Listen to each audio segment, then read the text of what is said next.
आदरणीय भजनलाल जी का, आदरणीय जुबेर साहब का और आदरणीय सभी सम्मानित समाज का, जिन्होंने बात को रखा, इन्होंने अपनी बात को राजस्थान सरकार तक पहुंचाया और आपको जमीन दिलाई। मैं फिर दिल से समाज की ओर से, पूरे अलवर जिलों की ओर से, इन मंच पर बैठे हुए सभी मेरे अतिथियों का दिल से हार्दिक अभिनंदन करता हूं और स्वागत करता हूं। जय हिंद, जय भारत, जय जवान, जय किसान, जय भीम।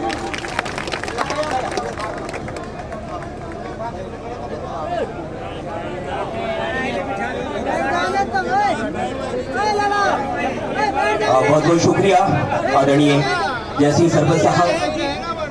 आपके बाद मैं यहाँ के स्थानीय विधायक और आप सभी के चहेते, मैं चूंकि तबीयत थोड़ी नासाज है लेकिन उसके बावजूद भी आपका आना हमारे लिए बड़ी बात है। मैं आदरणीय जुबेर खान साहब विधायक रामगढ़ को आमंत्रित कर रहा हूँ, आप आए और अपनी बात कहें। बोलो बाबा साहब भीमराव अम्बेडकर की। अरे दोहली वालों को दम दिखाओ। बोलो बाबा भीमराव अम्बेडकर की। अगर बाबा साहब इस दुनिया में नहीं होते तो आप और हमको यह अधिकार नहीं होता। देखो, मैं तो आपके बीच में बोलता रहता हूँ, लंबा नहीं, तबीयत भी ठीक है, लेकिन मैं रामगढ़ का एक सेवक होने के नाते अपना फर्ज समझता हूँ। सबसे पहले जो बाहर के अतिथि आए हैं, मैं उनका स्वागत करूँ, सत्कार करूँ। हमारे बीच में एक मुख्य अतिथि के रूप में पधारे हुए, राजस्थान में कैबिनेट मंत्री रहे, 2 बार वेर से विधायक रहे, आज 2 लाख से ऊपर, 1 लाख से ऊपर मतों से जीते हैं, धौलपुर करौली से हमारे सम्माननीय भाई आदरणीय भजनलाल यादव जी आज की मीटिंग की अध्यक्षता कर रही। हमारी छोटी बहन जो थोड़े से वोट से विधानसभा का चुनाव कठुमर से हारी, लेकिन उनको उसका लाभ मिला। रे बेचारी 400 वोट से हारी, अब तो इसको जिता दो। और आज हमारे बीच में लोहागढ़ भरतपुर से सांसद हैं, मैं उनका भी स्वागत करता हूं। हमारे बीच में भाई एक्स MLA अमर सिंह जाटव साहब का भी स्वागत है। हमारे बीच में अभिजीत जाटव जी जो मेयर हैं भरतपुर के, उनका भी मैं स्वागत करता हूं। हमारे भारतीय जनता पार्टी के प्रत्याशी रहे भाई, और रिश्ते में तो भतीजे लगते हैं, लेकिन भाई जय आहूजा जी का भी मैं स्वागत करता हूं। नसरुखा प्रधान जी जो परिचित हैं आपके बीच में, उनका भी स्वागत करता हूं। और मंच पर सभी बाहर से जो पदाधिकारी आए हुए हैं, बाबा साहब भीमराव की संस्थाओं से जुड़े हुए, समाज से जुड़े हुए, या बहुत से लोग ऐसे हैं मुझ जैसे, चाहे मैं समाज से नहीं हूं लेकिन बाबा साहब भीमराव अम्बेडकर जी का मैं बहुत मान आदर, कि अगर वो व्यक्ति इस दुनिया में, हिंदुस्तान में पैदा नहीं हुआ होता तो आज जो भारत संविधान के बलबूते पर अमेरिका से टक्कर ले रहा है, चाइना से टक्कर ले रहा है, वो इस तरह लेता हुआ नहीं होता। जिन्होंने प्रजातंत्र की नींव रखी, और प्रजातंत्र की जब किसी ने भी हिलाने की कोशिश की, जनता ने उसकी नींव हिलाने का काम किया है, लेकिन बाबा साहब अम्बेडकर के संविधान को माना। ये कार्यक्रम मेरे पास जब सबसे पहले आए, मैंने कहा इसको गैर राजनीतिक रखिए। बाबा साहब सबके हैं, चाहे किसी भी समाज का हो, अमीर हो, गरीब हो, किसी भी दल का हो, किसी भी राजनीति में या विचारधारा में विश्वास रखता है। जो संविधान को मानता है वो बाबा साहब को मानता है। इसको गैर राजनीतिक रखिए, और मुझे खुशी है कि आपने इसको आज गैर राजनीतिक कार्यक्रम रखा और अब सब इसमें सम्मिलित हुए।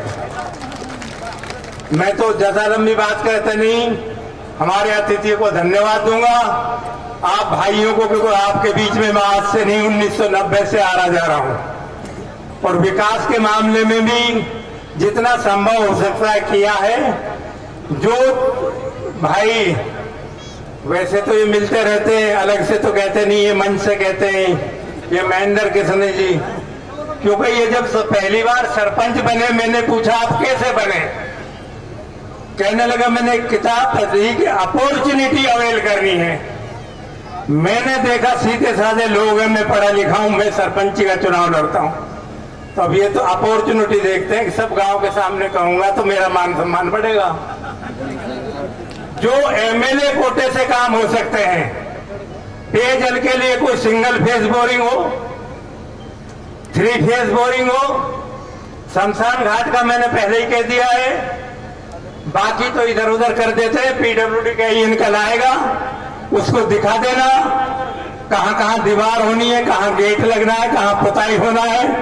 पीडब्ल्यूडी से कल ही जैसे ही मुझे देंगे वो एस्टिमेट, मैं एमएलए कोटे वाले काम तो तुरंत कर दूंगा, क्योंकि ये गांव नगर पालिका में अब आता है।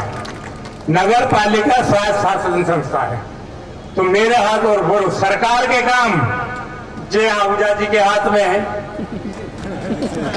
अब मुझे तो लोग कहते थे जय आहूजा जी ने कहा रामगढ़ में ये कराऊंगा, ये कराऊंगा, ये कराऊंगा। मैंने कहा भाई हमने तो पिछले 5 साल को कराए, नौजवान आदमी कुछ करे, मतलब रामगढ़ का नाम ही नहीं है बजट में। तो इसलिए जो काम मैं कर सकता हूं उसकी जिम्मेदारी मेरी है। सरकार से जो कराने की बात है, जैसे छात्रावास की बात करी, छात्रावास जब मंजूर हो जाएगा तब सरकार जमीन अलॉट करेगी। मैं तो आपको बहुत से लोगों को मालूम है, 5 साल से संघर्ष कर, 3 साल से, कि मस्ताबाद में गौशाला के लिए जमीन अलॉट हो जाए तो मेवात विकास बोर्ड से 50 लाख रुपए मंजूर करा रखे हैं, उसकी 4 जारी हो जाए और मेवात विकास बोर्ड से एक आदर्श गौशाला का वहां निर्माण हो। कांग्रेस के टाइम में भी बड़ी मुश्किल से जमीन अलॉट कराई, अब 6 महीने से उसका म्यूटेशन नहीं खुल रहा। म्यूटेशन नहीं खुलेगा जब तक मेवात का पैसा नहीं लगेगा। तो मैं विकास के मामले में आप तुलना कर लो, रामगढ़ में जितने विकास हुए पिछले 5 साल में, इतने विकास अलावा ग्रामीण में भी नहीं हुए होंगे। मंत्री होते हुए विकास में हम सब साथ हैं। कहीं आहूजा जी कहेंगे साहब आपको हमारे साथ चलना है, मैं चलने को तैयार, क्योंकि जनता का मेरे तो काम करने की आदत है। तो मैं इन्हीं शब्दों के साथ एक बार पुनः आपको धन्यवाद दूंगा कि बहुत शानदार बाबा साहब की मूर्ति आपने लगाई, मौके पे लगाई आने जाने वाले को। और मैं तो एक निवेदन और करूंगा आहूजा जी, हमने कॉलेज का नाम बाबा साहब अम्बेडकर के नाम से चलाया है, उसके कागज कैबिनेट में चल रहे हैं। कैबिनेट आप लोगों की है, भजनलाल जी, संजना जी, अभिषेक जी, इनसे भी निवेदन करेंगे कि थोड़ा पुश करें तो बाबा साहब के नाम से एक सरकारी कॉलेज यहाँ उनके नाम से हो जाए, तो अपने आप उसमें अम्बेडकर जी की मूर्ति भी लग जाएगी। एक कॉलेज का नाम बाबा साहब अम्बेडकर के नाम से, एक कॉलेज का नाम ज्योतिबा फुले के नाम से, एक कॉलेज का नाम शहीद गुरु गोविंद सिंह जी के नाम से, और एक कॉलेज का नाम और किसी महापुरुष के नाम से प्रस्ताव दिए हुए हैं। लेकिन कैबिनेट मुख्यमंत्री इसको करते हैं। हमें तो बड़ा चाव था कि उप मुख्यमंत्री आ जाएंगे तो आज यही घोषणा करा लेंगे, लेकिन अभी दुर्भाग्य कहीं वो मीटिंग में फंस के नहीं आ पाए। जूली जी भी अभी तक नहीं आ पाए। लेकिन भैया मैं तो क्योंकि आपका टहलवा हूँ, मुझे तो रहना था, तबीयत खराब। और आज ये है भी कि मैंने हेमोग्लोबिन कम था, 2 यूनिट ब्लड चलवाई मैदान था मैं, तो आज इतने सुबह से घूम भी रहा हूँ, बोल भी लिया, वरना तो हालत मेरी भी ठीक नहीं है। अभी बीजेपी वाले तो कहने ही लगे उपचुनाव होगा। अब ये तो किसका उपचुनाव होगा, ये तो यमराज जाने, यहाँ पर हमारे हाथ में थोड़ी है।